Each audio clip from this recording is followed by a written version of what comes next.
ஜனநாயகன் திரைப்படம் பெரிய எதிர்பார்ப்பை ஏற்படுத்திய நிலையில் இதன் ரிலீஸ் தேதி தள்ளி போகும் சூழல் வந்துள்ளது. இது தொடர்பாக திரையரங்குகளுக்கு முக்கிய அறிவுறுத்தல்கள் வழங்கப்பட்டிருப்பதாக செய்தி வெளியாகியுள்ளது. நடிகரும் தமிழக வெற்றி கழகத்தின் தலைவருமான விஜய் நடிப்பில் உருவாகியுள்ள ஜனநாயகன் திரைப்படம் வரும் 9ஆம் தேதி வெளியாகும் என்று தெரிவிக்கப்பட்டிருந்தது. ஆனால் சென்சார் சான்றிதழ் வழங்குவதில் ஏற்பட்டுள்ள தாமதம் காரணமாக பெரிய சிக்கல் எழுந்துள்ளது. அதாவது வழக்கின் தீர்ப்பு வரும் 9ஆம் தேதி காலைதான் பிறப்பிக்கப்பட உள்ளது. அப்படியெனில் அதே நாளில் படத்தை வெளியிடுவதற்கான சாத்தியக்கூறுகள் குறைவு. ஏனெனில் படத்துடன் சென்சார் சான்றிதழை இணைக்க வேண்டும். அதன் பிறகு படத்தை கியூபுக்கு வழங்க வேண்டும். பின்னர் திரையிட திட்டமிட்டுள்ள தியேட்டர்களில் டவுன்லோட் செய்ய வேண்டும். இவ்வளவு விஷயங்கள் சில மணி நேரங்களில் செய்ய முடியாது. எனவே ஜனவரி 9ஆம் தேதி ஜனநாயகன் திரைப்படம் வெளியாகாது என்று தகவல்கள் தெரிவிக்கின்றன.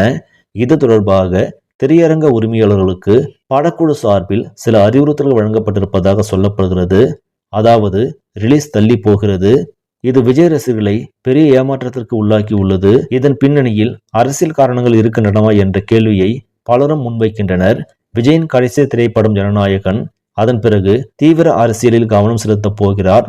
குறிப்பாக 2026 சட்டமன்ற தேர்தலில் முழுவீச்சில் இறங்க திட்டமிட்டிருக்கிறார். எனவே ஜனநாயகன் படத்தை கொண்டாடி தீர்க்க பெரும் வெற்றி படமாக மாற்றுவதற்காக ரசிகர்கள் காத்திருந்தனர்.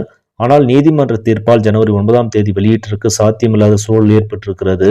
தமிழகத்தில் ஜனநாயகன் திரைப்படத்திற்கு 650 தியேட்டர்களும் பராசக்தி படத்திற்கு 450 தியேட்டர்களும் ஒதுக்கப்பட்டுள்ளன. இந்த சூழ்நிலையில் ஜனநாயகன் படம் தள்ளி போவதால் ஜனவரி 9ஆம் தேதி புக்கிங் செய்த டிக்கெட்களை என்ன செய்வது, வேறு எந்த தேதிக்கு மாற்றுவது, இல்லையெனில் கட்டணத்தை திருப்பி அளித்து விடுவதா, ஏமாற்றத்திற்கு ஆளான ரசிகர்களை எப்படி சமாளிப்பது, மாற்று ஏற்பாடுகளை ஏதேனும் செய்ய முடியுமா என பல்வேறு குழப்பங்கள் உண்டாகி இருக்கின்றன. இது பற்றி திரையரங்க உரிமையாளர்கள் சங்கத்தினர் கூடி ஆலோசிக்க உள்ளதாக தெரிவித்துள்ளனர். விஜயின் அரசியல் நிலைப்பாட்டை பொறுத்தவரை திமுக அரசியல் எதிரி, பாஜக கொள்கை எதிரி என்று தொடர்ந்து கூறி வருகிறார். தற்போது நடைபெறவிருப்பது சட்டமன்ற தேர்தல் என்பதால் திமுக எதிர்ப்பை மிகவும் தீவிரமாக முன்னெடுத்து வருகிறார். பாஜக மீது விமர்சனங்களை முன்வைத்தாலும் பெரிய அளவில் எதிர்ப்பை பார்க்க முடியவில்லை.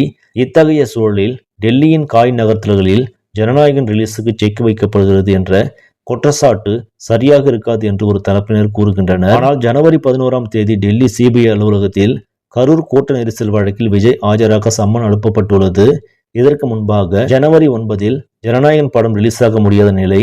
இந்த விஷயங்களை கவனித்தால் திட்டமிட்டே விஜய்க்கு கொடுக்கும் நெருக்கடி என்று அவரது ஆதரவாளர்கள் கூறுகின்றனர். பொறுத்திருந்து பார்ப்போம், ஜனநாயகன் படம் திட்டமிட்டபடி வெளியாகுமா என்று.